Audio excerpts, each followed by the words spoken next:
जय हिंद एवरीवन, कैसे आप सभी लोग। Welcome to Force Defence Academy. आज का जो अपना प्रैक्टिस सेट नंबर होने वाला वो है 13। इसमें अपन बायोलॉजी के क्वेश्चन करेंगे, साथ में फिजिक्स के भी इसमें क्वेश्चन इंक्लूड किए गए हैं, केमिस्ट्री के भी इंक्लूड किए गए हैं। तो जो भी अपन क्वेश्चन करेंगे इन क्वेश्चन को बहुत ध्यान से पढ़ना है। ये जो प्रैक्टिस सीरीज है ये केवल नेवी SSR के लिए नहीं है, नेवी MR के लिए भी है, नेवी MA के लिए भी है, यानी मेडिकल असिस्टेंट के लिए भी है। अगर आप देखा जाए तो अग्निवीर से भी क्वेश्चन बिल्कुल सेम टाइप के ही क्वेश्चन बनते हैं। तो ऐसा बिल्कुल नहीं है कि ये केवल नेवी SSR के लिए ही है, उसके लिए तो है ही, साथ ही साथ आर्मी अग्निवीर के लिए जो प्रिपरेशन कर रहे हैं उनके लिए भी बहुत इंपॉर्टेंट होने वाला है। ठीक है, तो चलिए बिना किसी देरी के इस प्रैक्टिस सेट को स्टार्ट करते हैं। आज का पहला क्वेश्चन देखो। पहला क्वेश्चन में लिखा है बहुत प्यारा सा, ध्वनि प्रदूषण का मापन होता है। Sound pollution is measured in.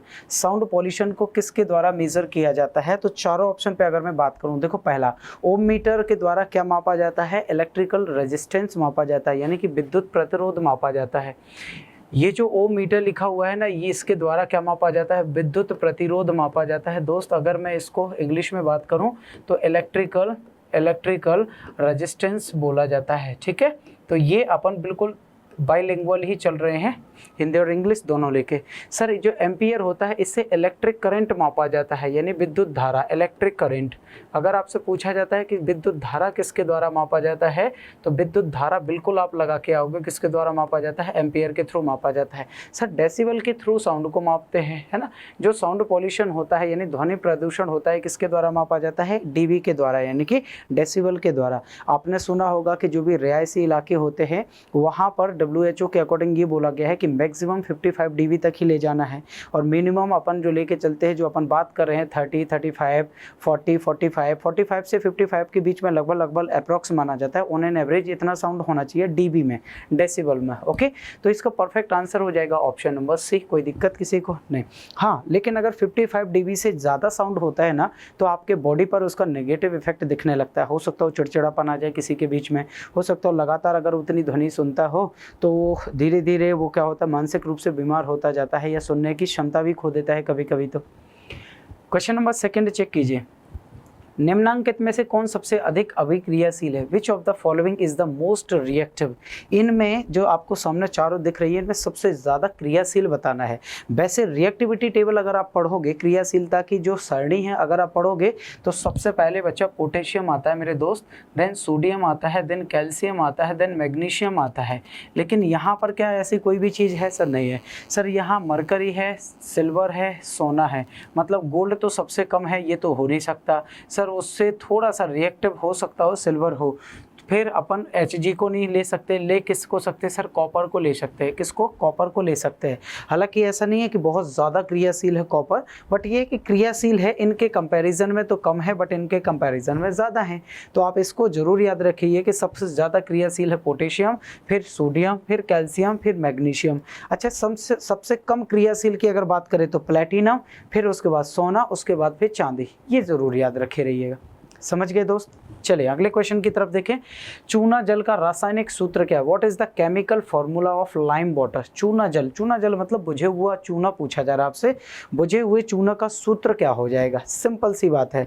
तो देखो, बिना बुझा हुआ चूना होता है कैल्शियम ऑक्साइड। ये पहला जो है ना, इसको बोला जाता है कैल्शियम ऑक्साइड। क्या बोलेंगे दोस्त? कैल्शियम ऑक्साइड बिना बुझा हुआ चूना है।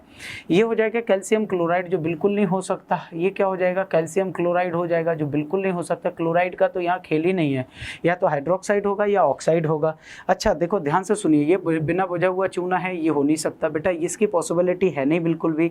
सी ऐसा कुछ है नहीं, तो बचा क्या था? D, option number calcium hydroxide, यानी बुझा हुआ चूना। बुझा हुआ चूना को ही अपन चूना जल भी बोलते हैं, और इसी का ही रासायनिक सूत्र होता है कैल्शियम हाइड्रोक्साइड।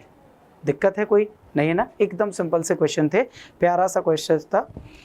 अगले प्रश्न की तरफ बढ़ेंगे। नेक्स्ट क्वेश्चन देखिए। कोई विलयन लाल लिटमस को नीला कर देता है तो उसका pH मान होगा। सिंपल सी बात सुनो, केमिस्ट्री में जब अपन इंडिकेटर पढ़ रहे थे, यानी कि लिटमस पढ़ रहे थे, लिटमस पेपर, तो लिटमस पेपर अलग अलग कलर के हो सकते हैं। तो जब अपन इंडिकेटर पढ़ रहे थे, यानी कि सूचक पढ़ रहे थे, तो सूचक में अपन ने देखा था कि मान लिया जाए कि कोई ब्लू लिटमस है, ब्लू लिटमस पेपर है ना, अगर ब्लू लिटमस है, ये ब्लू लिटमस सॉल्यूशन है, और अगर वो रेड में कन्वर्ट हो जाए तो एक्चुअली में डाला गया जो केमिकल था वो एसिड होता है, और वापस रेड से अगर ब्लू में कन्वर्ट हो जाए दैट इज कॉल्ड, वो क्या है? बेस, यानी कि ठीक क्षार है। क्या हो जाएगा, क्षार हो जाएगा। ये क्या हो जाएगा, अम्ल। अम्ल यानी कि अब मैं आपकी लैंग्वेज में बोलूं कि जो अम्ल होते हैं वो ब्लू लिटमस पेपर को रेड लिटमस पेपर में कन्वर्ट कर देते हैं, और जो क्षार होते हैं वो रेड लिटमस पेपर को ब्लू लिटमस पेपर में कन्वर्ट कर देते हैं। ये एक दूसरे के अपोनेंट में काम करते हैं। तो भैया यहाँ पर उसने पूछा गया है कि कोई विलयन लाल लिटमस को नीले में, लाल को नीले में कन्वर्ट करना मतलब बेस यानी कि क्षार, और क्षार का जो पीएच मान होता है वो 7 से ज़्यादा होता है। क्षार का पीएच मान होता है 7 से ज़्यादा। 7 से ज़्यादा पीएच मान देखो सर 11 भी है, 10 भी है, 5 नहीं है, तो ये तो ख़त्म करो, ए और बी दोनों ऑप्शन में लगा सकते हैं। 7 से ज़्यादा आपको अगर मिलता है तो डेफिनेटली आप लगा सकते हो, है ना। अगर इनमें भी अगर प्रेफरेंस आपको चुनना पड़े तो बेटा फिर आप 10 ही लगाइएगा, फिर आप बिल्कुल 10 लगा के आ जाइए, कोई दिक्कत नहीं है। आगे देखो, आवर्त सारणी के किसी आवर्त में लेफ्ट से राइट जाने पर तत्वों की परमाणु त्रिज्या क्या होगी, घटेगी, पहले घटेगी फिर पुनः बढ़ेगी, या अपरिवर्तित रहेगी या बढ़ेगी। अब सुनो मेरी बात, जब भी आप पीरियोडिक टेबल पढ़ोगे तो आपको वहाँ पर रेडियस पढ़ाई जाएगी, एटॉमिक रेडियस पढ़ाई जाएगी, परमाणु त्रिज्या पढ़ाई जाएगी। तो जब आप लेफ्ट से राइट की तरफ जाओगे ना, लेफ्ट से राइट की तरफ जाओगे तो हमेशा रेडियस घटती है। क्या होता है, रेडियस घटती है। लेकिन टॉप से बॉटम की तरफ आओगे ना तो दोस्त ध्यान रखना बढ़ती है ना। तो मतलब बी और सी वाला तो ऑप्शन वैसे ही खत्म हो गया था, डी वाला मैंने आपको बता ही दिया। बचा क्या था हमारे पास, ऑप्शन नंबर ए बचा था। ये जब भी एटॉमिक रेडियस की बात करें तो लेफ्ट से राइट जाने पर हमेशा घटेगी, टॉप से बॉटम जाने पर हमेशा बढ़ेगी, याद रखिए। अगला क्वेश्चन देखो, निम्नलिखित में से कौन विद्युत धनात्मक तत्व है। विद्युत धनात्मक इलेक्ट्रोपॉजिटिव एलिमेंट आपसे पूछा गया है कि इनमें से कौन सा इलेक्ट्रॉन जो है वो डोनेट करके अपने ऊपर पॉजिटिव चार्ज लेता है, जिसको अपन लोग कैटायन भी बोलते हैं। एक बात बताओ दोस्त, इनमें से बहुत ध्यान से सुनो, इनमें से हाईली इलेक्ट्रोपॉजिटिव एलिमेंट कौन सा हो जाएगा। तो आपको बिना सोचे समझे क्या लगा के आ जाना है मेरे भाई, सोडियम लगा के आ जाना है। देखो पी यानी कि ये है बेटा फॉस्फोरस, तो इसका तो कोई सवाल ही नहीं उठता, है ना, क्योंकि उधर आपसे विद्युत धनात्मक तत्व पूछा गया है, तो इसका तो कोई सवाल ही नहीं उठता। ये कार्बन है, ये क्या है, कार्बन है, और ये क्लोरीन है मेरे भाई, नॉन मेटल है। तो भाई ये तो सारे के सारे इलेक्ट्रॉन नेगेटिव होंगे, मतलब अपना जो भी इलेक्ट्रॉन होंगे उसको रिसीव करके अपने ऊपर नेगेटिव चार्ज ले लेंगे। लेकिन सोडियम क्या होता है, सोडियम हाईली रिएक्टिव मेटल भी होती है, और ये क्या करता है, इलेक्ट्रॉन डोनेट करके अपने ऊपर पॉजिटिव चार्ज ले लेते हैं। इसलिए तो बोला जाता है, कभी तुमने जब धातुओं का गुण पढ़ा होगा तो फिजिकल प्रॉपर्टीज़ में एक प्रॉपर्टीज़ आई होगी कि metals is a electropositive in nature, यानी कि जो धातुएँ होती हैं वो नेचर में यानी प्रकृति में विद्युत धनात्मक होती हैं। सही है दोस्त, बहुत बढ़िया। आगे की तरफ चलेंगे, निम्नांकित में से किस धातु को केरोसिन में डुबोकर रखते हैं। केरोसिन में डुबोकर रखते हैं, बताइए कौन सी ऐसी धातु है जिसको केरोसिन में डुबोकर रखते हैं। तो दोस्त एक बात बताइए, केरोसिन में क्यों डुबाया जाएगा, केरोसिन तेल में ही क्यों डुबाएंगे, तो उसका रीज़न समझो। एक्चुअली में जो भी हाईली रिएक्टिव मेटल होंगे, चाहे पोटेशियम हो चाहे सोडियम, ये एक तो सॉफ्ट भी होती हैं, इनको चाकू की सहायता से काटा भी जा सकता है, और सर इनके टेम्परेचर को रिड्यूस करने के लिए, इनके तापमान को कम करने के लिए इनको केरोसिन के तेल में रखा जाता है। तो कभी पूछा जाता है कि भैया केरोसिन तेल में ही क्यों रखा जाता है, तो बोला इनका तापमान हमें कम करना है। और भैया मैग्नीशियम तो है नहीं सर, यहाँ पारा भी नहीं है, टंगस्टन भी नहीं है, क्या था, सोडियम था। सोडियम और पोटेशियम से जो ऑप्शन में मिलता आप बिल्कुल लगा देते। गुरुजी इनके सभी के सिंबल लिख लो, मैग्नीशियम का तो Mg होता है आपको पता है, सोडियम का Na होता है, पारे का सर Hg होता है, और टंगस्टन का W होता है। टंगस्टन से एक प्यारा सा क्वेश्चन बताते हैं कि टंगस्टन का मेल्टिंग पॉइंट कितना होता है, गलनांक बिंदु कितना होता है, आप लगा के आना 3422 डिग्री सेल्सियस 3422। और ये मेटल में सबसे ज़्यादा है, सबसे ज़्यादा धातुओं में टंगस्टन का ही क्या होता है, मेल्टिंग पॉइंट होता है। ठीक है, क्लियर है, चलिए बहुत बढ़िया। अगला क्वेश्चन देखिए, क्वेश्चन नंबर 8 लिखा हुआ है, निम्नलिखित में से किसका उपयोग खाना बनाने वाले ईंधन में नहीं होता।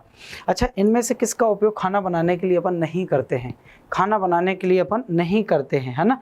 तो देखो CNG का फुल फॉर्म होता है compressed natural gas, compressed natural gas, compressed natural gas.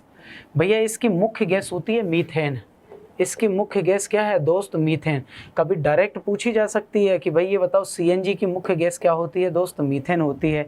LPG का फुल फॉर्म होता है लिक्विड पेट्रोलियम गैस, है ना, या लिक्विफाइड भी लिखा आ सकता है पेट्रोलियम गैस। सर इसकी मुख्य गैस होती है ब्यूटेन, कौन होती है? ब्यूटेन। ब्यूटेन के बाद प्रोपेन भी होती है। कौन सी इसकी मुख्य गैस क्या होती है? एलपीजी में ब्यूटेन। लेकिन ब्यूटेन ना गंध नहीं देती, ऑडरलेस है, मतलब गंधहीन है। तब एलपीजी का लीकेज पता लगाने के लिए इसमें मरकैप्टन गैस मिलाते हैं। तो इसमें एक और गैस होती है मरकैप्टन। आप याद से सुनिए, मरकैप्टन। मैं किसकी बात कर रहा हूँ? मरकैप्टन की बात कर रहा हूँ। मरकैप्टन एक ऐसी गैस होती है जो एलपीजी सिलेंडर में लीकेज का पता लगाने के लिए, क्योंकि इसकी जो गंध होती है ना वो रोटन एग यानी सड़े हुए अंडे की तरह रहती है। तो जब भी कोई गैस लीकेज होती है तो हमें पता चल जाता है कि भाई एलपीजी लीकेज हो रही है। अदरवाइज ये तो क्या है, ब्यूटेन जो है ना अडरलेस है, मतलब गंधहीन है, पता ही नहीं चलता। नेक्स्ट देखो बायोगैस। बायोगैस में अगर मुख्य गैस पूछे आपको बताना है मीथेन। बायोगैस की मुख्य गैस क्या है? मीथेन। ठीक है, बायोगैस की मुख्य गैस क्या है? मीथेन। तो एक अपन इसको भी याद रख लेते हैं। नेक्स्ट चलते हैं सर, कोयला। कोयले का भी उपयोग करते हैं, बायोगैस का भी उपयोग करते हैं, एलपीजी का। सीएनजी का उपयोग नहीं करते। सीएनजी का तो ऑटो वगैरह होते हैं, ऑटो वगैरह में ज़्यादातर यूज़ किया जा रहा है, वाहनों को चलाने में सीएनजी का उपयोग किया जा रहा है। इनके अलावा एक और गैस होती है पीएनजी, पाइप्ड नेचुरल गैस, उसका उपयोग किया जाता है। अगला, उदासीन विलयन का पीएच मान कितना होता है? The pH value of neutral solution. Neutral solution का पीएच मान कितना होगा भैया? अगर 7 से कम पीएच मान हो तो एसिड, 7 से ज़्यादा हो तो बेस और 7 हो तो न्यूट्रल। भाई एक पीएच स्केल है ना, पीएच स्केल। अब सुनिए, इस पीएच स्केल का फुल फॉर्म होता है पावर ऑफ हाइड्रोजन। पीएच का फुल फॉर्म होता है power of hydrogen, power of hydrogen.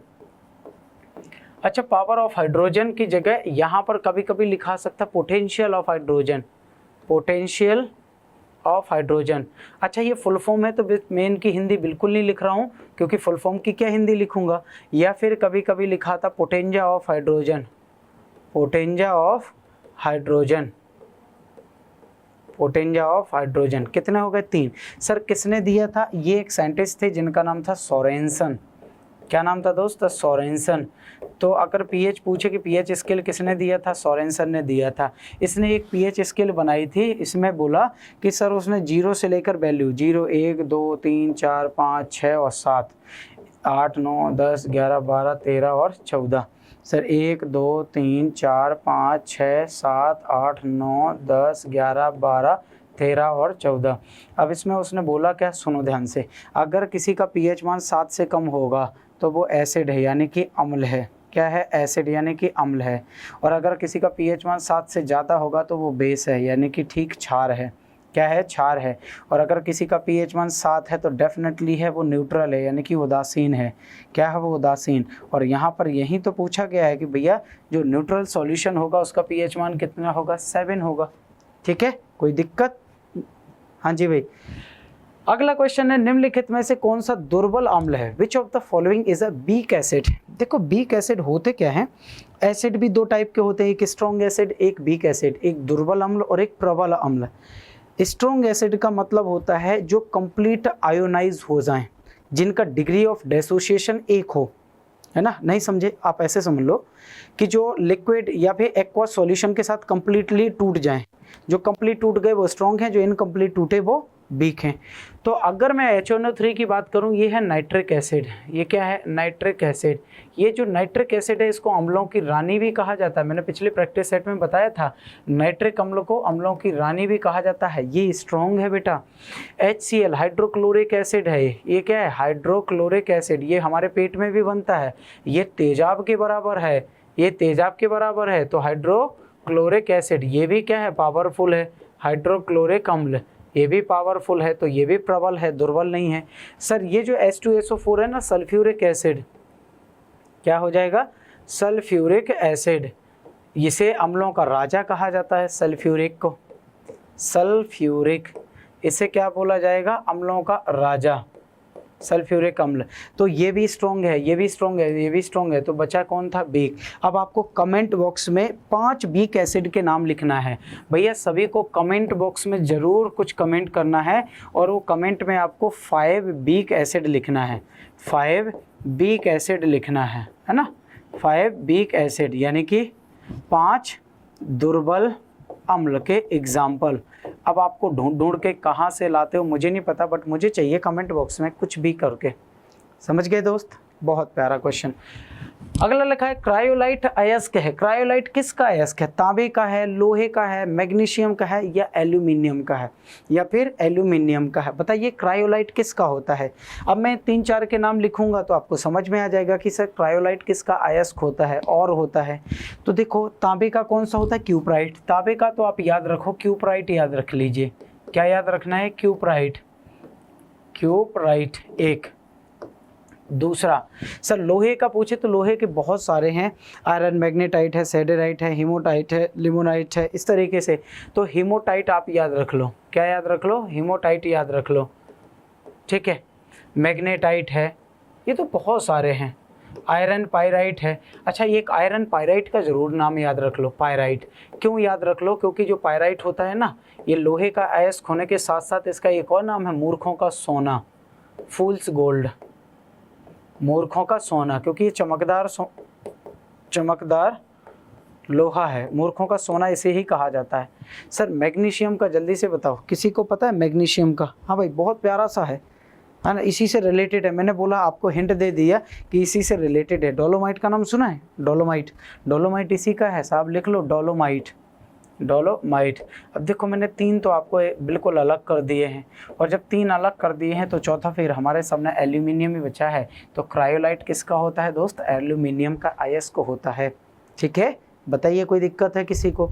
छोटे छोटे से पॉइंट हैं और एग्जाम में बिल्कुल डायरेक्टली ये पॉइंट बनते हैं। अगला क्वेश्चन है फॉर्मिक अम्ल का IUPAC नाम क्या है? फॉर्मिक अम्ल का नाम बताना है आपको, है ना। मेथेनोइक है, प्रोपेनोइक है, एथेनोइक है, इनमें से कोई नहीं। तो बेटा जो फॉर्मिक अम्ल है ना, इसी को मेथेनोइक अम्ल भी कहा जाता है। क्यों? क्योंकि भैया इसका क्वेश्चन हमेशा पूछा जाता है कि चींटी के डंक में कौन सा अम्ल होता है। चींटी के डंक में कौन सा अम्ल होता है ना।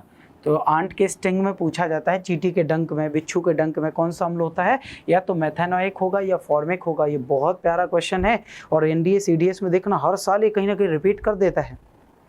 नेक्स्ट, सूर्य किस गैस से बना है? सूर्य की आउटर सरफेस पर 2 चीज़ें हैं, एक हाइड्रोजन है, एक हीलियम है। तो सर यहाँ हीलियम तो है नहीं, तो बचा क्या था? हाइड्रोजन। हाइड्रोजन मतलब ऑप्शन नंबर ए। हाइड्रोजन का सिंबल आपको पता ही है, H होता है। आगे हाइड्रोजन को सबसे हल्की गैस भी कहा जाता है। हाइड्रोजन की खोज हेनरी कैवेंडिश ने की थी। इसको पॉल्यूशन फ्री गैस भी कहा जाता है। सर इसको फ्यूचर फ्यूल के नाम से भी जाना जाता है, भविष्य का ईंधन भी इसी को बोला जाता है। धुआं रहित ईंधन भी इसी को बोला जाता है। सर लिक्विड हाइड्रोजन का उपयोग भी किया जाता है। आपको सभी को ये चीज़ पता होना चाहिए। हीलियम भी यहाँ पर लिखा हुआ है, बट ध्यान से सुनिएगा, हीलियम और जो हाइड्रोजन है इसका रेशियो अगर आप देखेंगे ना तो ज़्यादा आपको किसका मिलेगा? हाइड्रोजन का मिलेगा। और सही मायने में हीलियम का भी आप थोड़ा सा डिटेल स्टडी करेंगे तो पता चलेगा ये ड्यूटेरियम ऑक्साइड है, ठीक है। आगे हालांकि जिसको हैवी वाटर कहा जाता है, बट वहाँ तक जाने की ज़रूरत नहीं है। अपने को हाइड्रोजन मिल गया, अगर नहीं होता देन हीलियम लगा सकते थे।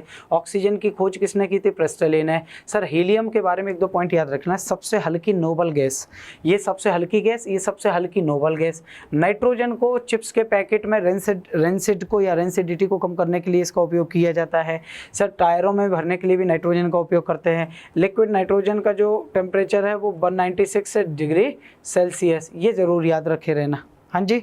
नेक्स्ट, प्रकाश वर्ष किसकी इकाई है? दूरी की, समय की, द्रव्यमान की और पावर यानी शक्ति की। तो प्रकाश वर्ष होता क्या है? एक साल में प्रकाश के द्वारा जितनी भी दूरी तय की जाती है वो प्रकाश वर्ष है, और इसकी दूरी है लगभग 3 × 10⁸ मीटर प्रति सेकेंड। लगभग मैं आपसे बोलूं सिंपल सी बात कि speed of light in vacuum, निर्वात में प्रकाश की चाल, निर्वात में प्रकाश की चाल, और निर्वात में प्रकाश की चाल लगभग 3 लाख किलोमीटर प्रति सेकंड होती है।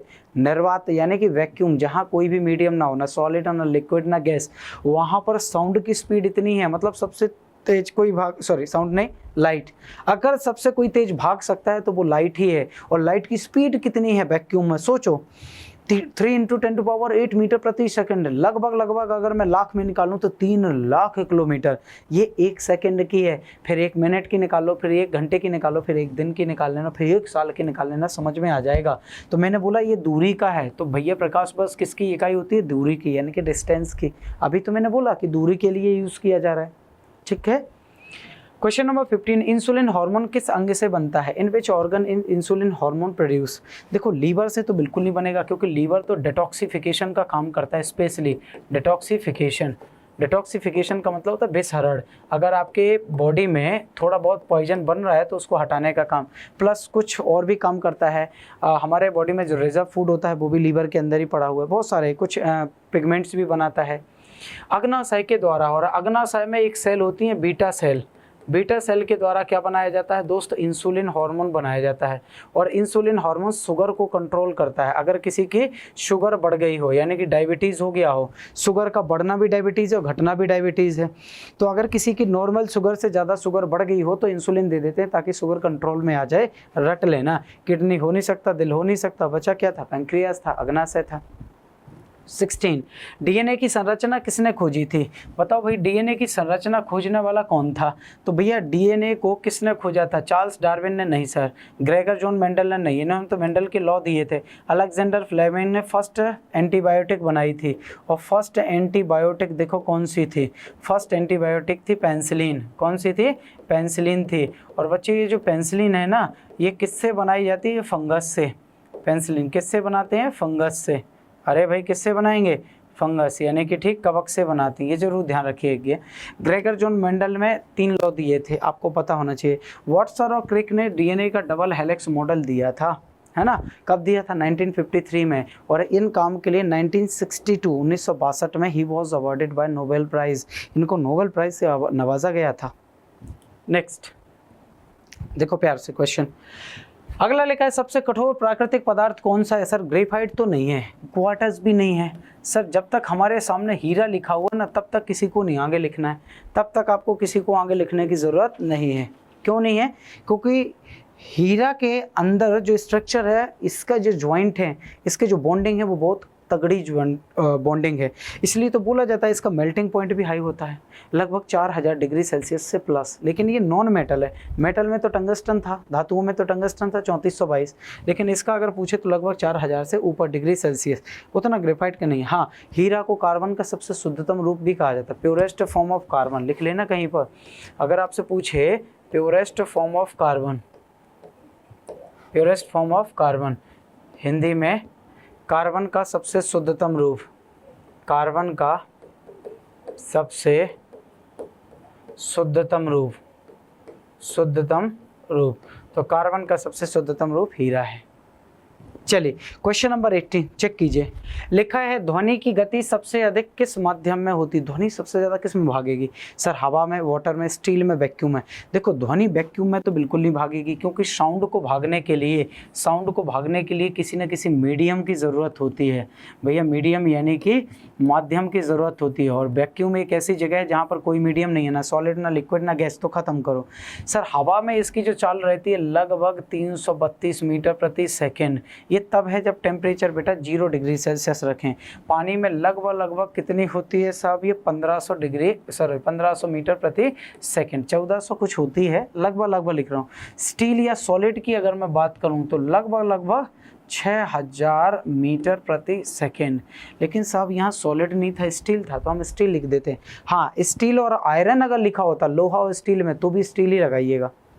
नेक्स्ट क्वेश्चन, विटामिन सी का वैज्ञानिक नाम क्या है? सर थाइमिन तो विटामिन बी का था, बोलो हाँ जी सर। रेटिनॉल विटामिन ए का था सर। साइनोकोबालामिन विटामिन B12 का था। और सर बचा क्या था? Ascorbic acid. तो ये विटामिन सी का रासायनिक नाम था। तो हर एक विटामिन के आपको रासायनिक नाम याद होना चाहिए। मैंने पिछले प्रैक्टिस सेट में बिल्कुल लाइन से लिखे थे ट्रिक के द्वारा, तो अगर किसी ने पिछले प्रैक्टिस सेट नहीं देखे तो देख ज़रूर लेना, इससे क्वेश्चन बाहर नहीं जाएंगे, क्योंकि ये एक क्वेश्चन थोड़ी है, देखो 5 क्वेश्चन बन गए, 4-5 क्वेश्चन बन जाते हैं। सबसे तेज दौड़ने वाला जानवर कौन सा है? What is the fastest land animal? बताओ भाई, शेर, लेपर्ड, चीता, घोड़ा। भाई जल्दी से बताओ बेटा, चीता लगाना आंसर। क्या लगाना है? चीता। सबसे तेज दौड़ने वाला कौन सा? चीता। अगर नहीं होता तो फिर तेंदुआ लगा सकते थे, क्लियर है? तो ये रहा हमारा प्रैक्टिस सेट नंबर 13 यानी कि 13।